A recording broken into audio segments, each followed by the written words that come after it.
Hello, welcome back. Today we're going to be tackling the project of putting 1/25th scale cars on our track. There are a lot of model kits available in 1/25th, particularly for American classic cars.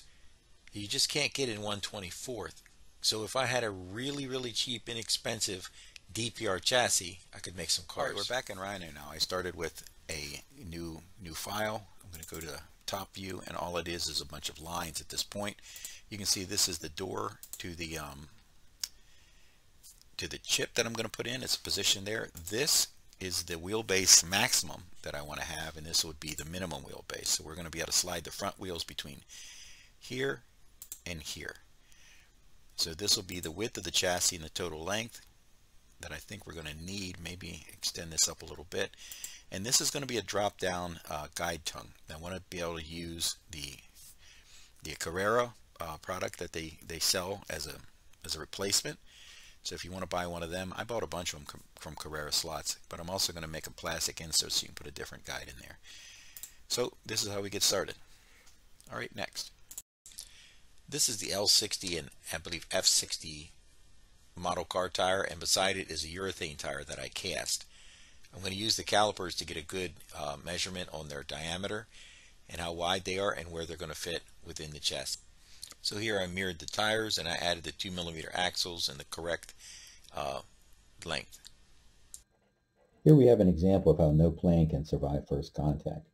If this motor is positioned approximately right there so that the gear lines up, and then we have our Carson chip right here, close to the motor as we can get it, I'm not going to be able to use a swing arm that's compatible with the Carrera one. I was hoping that I could put something in here so that if you wanted to use a Carrera one, you could, but as you can see, the guide flag would be protruding in front of the car, so that's not going to work.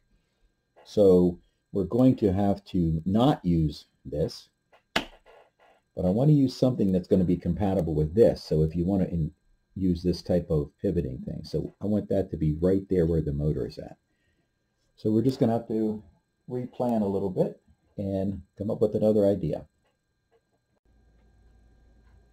Okay, I took and rounded off a lot of the corners along the side here a little bit, in the front and around. Got a hole punched in there that's the same size as the Carrera hole.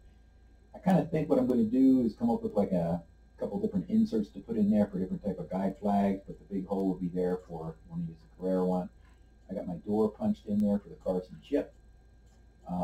Now I'm going to just take away everything except the bottom surface. I'm going to decide how thick I want to make it and put that in. So now you can see we've got our surface. It does kind of look a little bit like a Pioneer slot car, starting to be at least. What I'm trying to do is just make that chassis a lot bigger.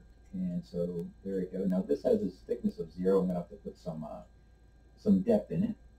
Okay, so we've got this chassis now 70 thousandths of an inch thick. It got a little wonky here in the corners. I don't really think I need that. I might just take that little piece off. But yeah, we're at 70 thousandths thick. We've got our stuff lined up. We've got to figure out how to attach the wheels and tires. You know, obviously you need to put some bushings in here and have the axles attached, but that's going to be tricky. Okay, so this is the spacer that I'm going to be able to use. This is a 2mm axle, and this is the hub. Okay, so I tore this back apart, started over a couple of times.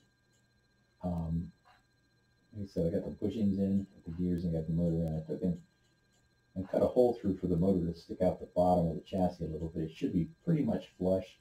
I'm hoping that it doesn't clip the rails and short the track out. I added a little bit more ground clearance by lifting the chassis up.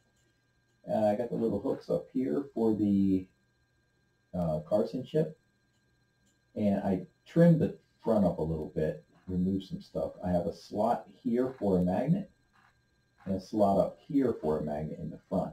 So after some deliberations, I've come up with this bit of a front suspension system. These two arms are going to pivot on these two holders, and I'm going to put a screw in here with a slot. So you can slide the whole assembly forward and backwards and tighten down the screw. That'll be your wheelbase adjustment right there. And then the guide flag can be permanently fixed. Now obviously it'll spin, but it won't have to go up and down. And then these wheels will just float real light with gravity. So they'll always be touching the track. but the minute the track, changes its dimensions, they'll just go up. So this is a close-up of the front end suspension system. I'm going to try to see if this works. This will be one piece. You can see it says these little half moons here, broad, and then there's a center piece here in the middle with slots in it. There'll be 2 screws down through here, and you can loosen the screws and slide the entire assembly forward and back. Now, if you slide it back for an extremely short wheelbase car, you're probably going to have to cut this off so it doesn't interfere with the Carson chip. You slide it forward, you may have to cut some of this front tab off up here. But that tab is also going to hold in the front magnet. The front magnet has a spacer here. The magnet goes between the spacer and the plastic. The plastic down at the bottom is going to be very low.